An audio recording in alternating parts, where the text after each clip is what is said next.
জান্নাতের একটা ইট আমার আল্লাহ স্বর্ণ দিয়ে বানাইছে, একটা, আরেকটা ইট রূপের, আরেকটা ইট স্বর্ণের, আরেকটা ইট রূপের। মধ্যিখানে যে মাল মশলাগুলা আছে, এই সমস্ত মাল মশলাগুলা মৃগনাভি এবং জাফরানের সংমিশ্রণে আল্লাহ তৈরি করছে। এই জান্নাত কি ছোট জিনিস? আল্লাহ তাআলা জানায় দে, বান্দা, জান্নাত আমি আল্লাহ এমন ভাবে তৈরি করছি, দুনিয়ার কোন চোখ কোনদিন কল্পনা করতে পারবে না। বুরুজ আল খলিফা, আরো বড় বড় বিশ্বের যত 5 স্টার 7 স্টার হোটেল আছে,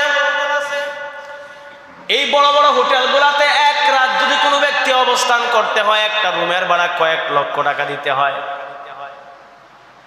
সর্বনিম্নটা বললাম, সর্বনিম্ন কয়েক লক্ষ টাকা। আর চিন্তা করেন দুনিয়ার এই ইটবালির ঘরের এক রাতের মূল্য যদি কয়েক লক্ষ টাকা পরিশোধ করা লাগে, যে জান্নাত আমার আল্লাহ বানাইছে তার কোনো তুলনা কি করা যাবে?